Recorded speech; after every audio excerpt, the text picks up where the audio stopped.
Hello friends, स्वागत है आपका ऑनलाइन क्लासेस के अंदर। और आज हम इस क्लास के अंदर बात कर रहे हैं class 8th chapter number 1 rational number कि रेशनल नंबर क्या होता है। तो रेशनल नंबर्स हमारे पास हम ऐसे नंबर्स को कहते हैं जिसको आप P/Q के फॉर्म में लिख सकते हैं। दैट मीन्स हमारे पास जिस नंबर को हम न्यूमरेटर और डिनोमिनेटर के बेस पर शो करते हैं वही हमारे पास रेशनल नंबर होता है। जैसे आप यहाँ पर बोर्ड पे देखें तो डेफिनेशंस लिखा हुआ है कि a number which represented in the form of P/Q is called a rational number. मतलब जिनको हम P/Q के फॉर्म में शो कर रहे हैं।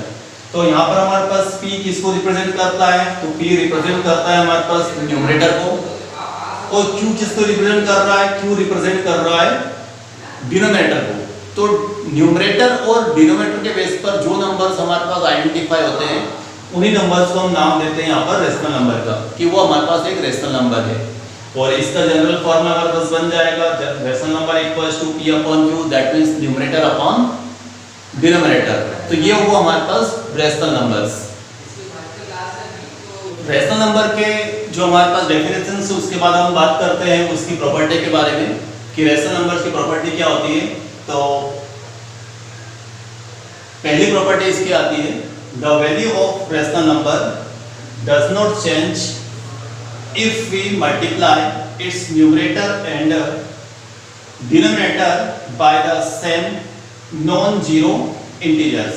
मतलब अगर आप किसी भी रेशनल नंबर के अंदर जो भी हमारे पास रेशनल नंबर हमने लिया है उसमें आप अगर न्यूमरेटर में और डिनोमिनेटर में सेम नंबर का अगर आप मल्टीप्लाई करें तो उसका जो वैल्यू आता है वो वैल्यू और पहले जो हमारे पास नंबर दिया था वो वैल्यू, दोनों वैल्यू इक्वल होती है, उसके वैल्यू में कोई चेंजेस नहीं होता है। जैसे मैंने एग्जांपल दिया यहाँ पर 1/3 और 1/3 में आपने सेम नंबर का ऊपर भी और नीचे भी मल्टीप्लाई किया, मतलब न्यूमरेटर में और डिनोमिनेटर दोनों में आपने सेम नंबर 3 का मल्टीप्लाई किया। तो हम जानते हैं 3 1 जा 3 और 3 3 जा 9। तो यहाँ पर 3/9 और 1/3 अगर कहा जाए कि यह दोनों इक्वल हैं तो हाँ, ये इनका वैल्यू में कोई चेंज नहीं है, दोनों वैल्यू क्या कहलाएगी, इक्वल कहलाएगी, क्योंकि आपने यहाँ पर सेम नंबर्स का मल्टीप्लाई किया है। सेम सेकंड एग्जांपल समझते हैं। यहाँ पर लिखा हुआ -3/4 और हम यहाँ पर मल्टीप्लाई करने वाले हैं -3/4 में सेम नंबर मैंने न्यूमरेटर और डिनोमिनेटर में 2 का मल्टीप्लाई किया, जिससे हमें ऑब्टेन्ड होता है -3 × 2 -6, 4 × 2 8, दैट मींस -6/8 और -3/4। ये दोनों नंबर जो हमारे पास है वो सेम वैल्यू को शो करता है, इनके वैल्यू में कोई चेंजेस नहीं है, दोनों इक्वल है। इसका मतलब हुआ प्रॉपर्टी नंबर फर्स्ट हमें क्या बताता है, कोई भी हमारे पास अगर रेशनल नंबर होता है उस रेशनल नंबर का वैल्यू तब चेंज नहीं होता है जब उसके न्यूमरेटर और डिनोमिनेटर में आप एक सेम नंबर का मल्टीप्लाई करते हैं। अब हम बात करते हैं रेशनल नंबर की प्रॉपर्टी नंबर 2, सेकंड प्रॉपर्टी की बात कर रहे हैं। तो जैसा हमने अभी फर्स्ट प्रॉपर्टी में देखा था कि हम किसी रेशनल नंबर के अंदर किसी भी और सेम नंबर का अपन मल्टीप्लाई करते हैं, न्यूमरेटर और डिनोमिनेटर में वैल्यू सेम ऑब्टेन्ड होता है, ठीक वैसा ही हमारे पास सेकंड नंबर का प्रॉपर्टी है, ये डिवाइड का है। जहां हमने मल्टीप्लाई लिया था वैसे हमारे पास एक डिवाइड प्रॉपर्टी है जिसमें अपन देखते हैं कि the value of the rational number does not change if we divide. पहले यहाँ पे क्या आ रहा था, मल्टीप्लाई, और अब क्या आ रहा है यहाँ पे डिवाइड। डिफरेंस बस इतना सा है कि सेकंड प्रॉपर्टी हमारे पास शो क्या करती है कि जैसे हम सेम नंबर का मल्टीप्लाई कर रहे थे वैसे ही अगर हमारे पास सेम नंबर को हम यहाँ पर डिवाइड करते हैं द न्यूमरेटर एंड डिनोमिनेटर दोनों नंबर्स में, तो bye the same non zeros integers, अगर हम नॉन जीरोस इंटीजर का मल्टीप्लाई करते हैं तो their value doesn't B change, उसकी वैल्यू चेंज नहीं होती है। तो वैल्यू चेंज नहीं होती है तो जैसे हम एग्जांपल देखते हैं -4/-6 लिखा हुआ है। अब -4/-6 को मैंने डिवाइड कर दिया सेम नंबर 2 से, दैट मींस न्यूमरेटर को और डिनोमिनेटर को मैंने कैसे डिवाइड कर दिया, 2 से। अब अगर सेम नंबर में 2 से डिवाइड कर रहा हूं तो मुझे क्या ऑब्टेन्ड होगा, जब मैं -4 को 2 से डिवाइड कर रहा हूं तो मुझे ऑब्टेन्ड हो रहा है -2, 2 2 जा 4, और अगर मैं -6 को 2 से डिवाइड कर रहा हूं तो 2 3 जा 6, दैट मींस -3 हमारे पास ऑब्टेन्ड हो रहा है। तो -2 अपॉन -3 ये जो वैल्यू हमारे पास है ये वैल्यू -4 अपॉन -6 के इक्वल ही होती है।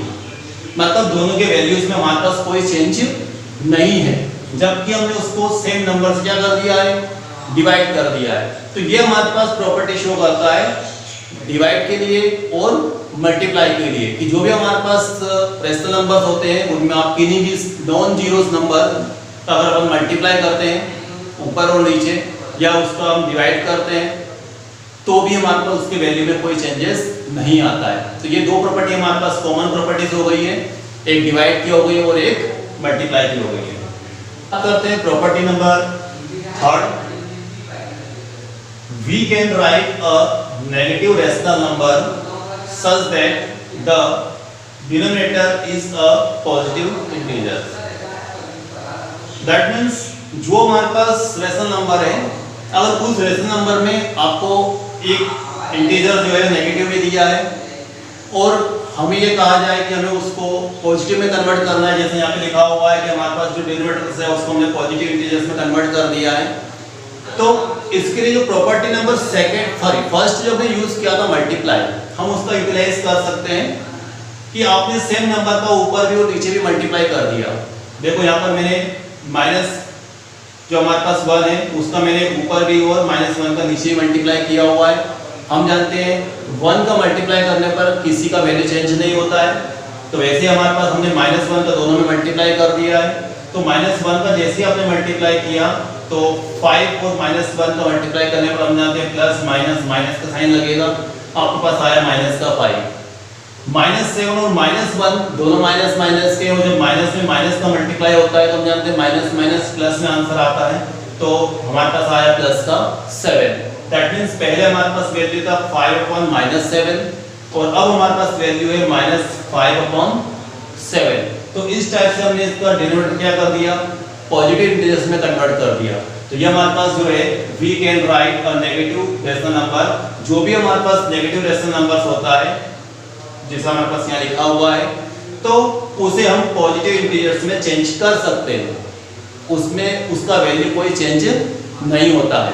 तो इस टाइप से हमारे पास इसका प्रॉपर्टी नंबर थर्ड कंप्लीट होता है। वैसे ही हमारे पास नेक्स्ट प्रॉपर्टी आ रही है प्रॉपर्टी नंबर फोर्थ, अब हम उसकी बात करते हैं। प्रॉपर्टी नंबर 4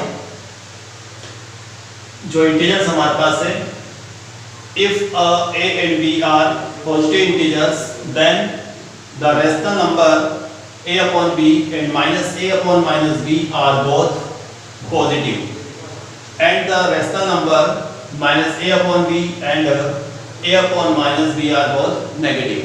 That means ये प्रॉपर्टी हमसे क्या कहती है, इस प्रॉपर्टी के बेस पर हम ये मानते हैं कि जो भी हमारे पास रेशनल नंबर होता है अगर उसमें न्यूमरेटर और डिनोमिनेटर दोनों ही हमारे पास पॉजिटिव है या दोनों ही हमारे पास नेगेटिव है, तो इन दोनों कंडीशन में जो रेशनल नंबर हमें ऑब्टेन होता है वो हमेशा पॉजिटिव ही होता है।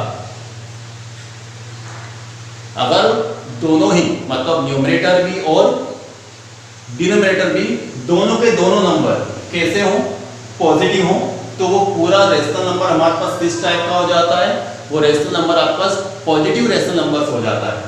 बट अगर दोनों में से एक भी, चाहे वो न्यूमरेटर हो चाहे वो हमारे पास डिनोमिनेटर हो, दोनों में से अगर एक भी हमारे पास नेगेटिव हो, जैसा हम यहाँ पर देख रहे हैं a/-b लिखा हुआ है, दैट मीन्स जो हमारे पास इसका डिनोमिनेटर से आ रहा है वो नेगेटिव में है। ठीक वैसे ही इधर आप देखें -a/b लिखा हुआ है, दैट मीन्स यहाँ पर न्यूमरेटर हमारे पास नेगेटिव में है। तो अगर दोनों में से एक नेगेटिव होता है तो वो इंटीजर्स हमारे पास नेगेटिव इंटीजर्स कहलाता है। तो सिंपल सा हमारे पास लॉजिक है कि अगर दोनों ही हमारे पास सेम साइन के न्यूमरेटर और डिनोमिनेटर तो हमारे पास रेशनल नंबर कैसा हो जाएगा, पॉजिटिव। और अगर दोनों में से एक भी हमारे पास नेगेटिव में है तो वो हमारे पास किस टाइप का आ जाएगा, नेगेटिव रेशनल नंबर्स में आ जाएगा। तो ये हमारे पास थी प्रॉपर्टी नंबर 4।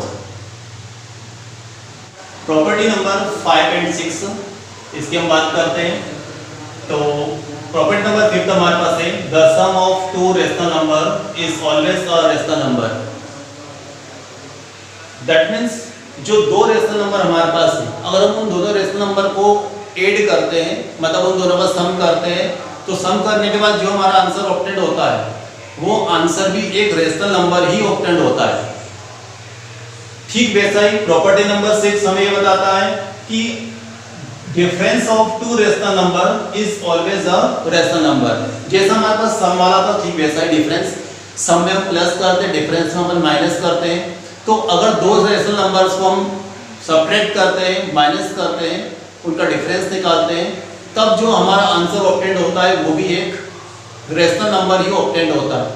तो कहने का अर्थ ये हमारे पास होता है कि जब आप किन्हीं भी रेशनल नंबर्स की बात करें और उन दोनों रेशनल नंबर्स को आप अगर ऐड करते हैं, उनको आप सब्ट्रैक्ट करते हैं, तो जो आंसर ऑब्टेंड होता है वो भी एक रेशनल नंबर होता है। जैसे हम एग्जांपल के थ्रू समझते हैं।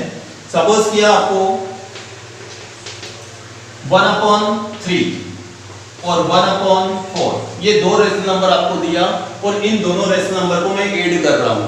अब ऐड करने के लिए हम जानते हैं 1/3 और 1/4 को जब आप ऐड करेंगे तो 3 और 4 का आपको एलसीएम लेना पड़ेगा। 3 और 4 का एलसीएम हमारे पास 12 को आप 3 से डिवाइड करते हैं, 3 4 जा 12, तो 4 का 8 को अपन 1 में करते हैं तो 4 1 जा 4 एंड प्लस जब 4 से हम 12 को डिवाइड करेंगे तो 4 3 जा 12 आता है, 3 का मल्टीप्लाई 1 में करने पर 3 1 जा 3। तो आप जब इसको ऐड करेंगे तो 4 और 3 7/12, तो 7/12 भी क्या हुआ है रेशनल नंबर, क्योंकि यहाँ भी आपका p/q दैट मींस न्यूमरेटर और डिनोमिनेटर फॉर्म में हमने इसको शो किया है। तो इस टाइप से हमारे पास जब सम किया था हमारे पास दो रेशनल नंबर का सम भी क्या आया, एक रेशनल नंबर आया। ठीक है, एग्जांपल अपन समझते हैं सब्ट्रैक्शंस के लिए। सपोज किया हमारे पास यहाँ पर है 1/3 माइनस 1/4, जहाँ पे मैंने प्लस लिया था वहाँ पे अब क्या ले लिया मैंने माइनस, दैट मींस मैं सब्ट्रैक्ट कर रहा हूँ। तो दोनों रेशनल नंबर को जब मैं सब्ट्रैक्ट कर रहा हूँ तो वापस वही एलसीएम हमारे पास वही 12, यहाँ पर हमारे पास 3 की टेबल से डिवाइड करने पर 4 और 4 1 जा 4 माइनस 4 की टेबल से डिवाइड करने पर 3 देन 3 1 जा 3, तो 4 में से 3 सब्ट्रैक्ट करने पर 1/12। तो 1/12 कैसा नंबर है, ये भी एक रेशनल नंबर है। तो कहने का अर्थ प्लस करें चाहे माइनस करें वो रेशनल हमेशा हमें एक रेशनल नंबर ही ऑब्टेंड होता है और एक रेशनल नंबर ही हमको हमेशा मिलता है। तो इस टाइप से हमारे पास इसकी जो प्रॉपर्टीज है रेशनल नंबर की वो कंप्लीट होती है। नेक्स्ट अब हम इसके जो एक्सरसाइज है हम उसके क्वेश्चन सोल्व आउट करेंगे। तो इसके लिए आप ये जितने भी हमारे पास डेफिनेशंस आपने अभी तक देखा है उन सारे डेफिनेशंस को आप अपनी कॉपी के अंदर नोट्स के फॉर्म में लिख लें और लिखने के बाद उसको आप कंप्लीट चेक करवा लें।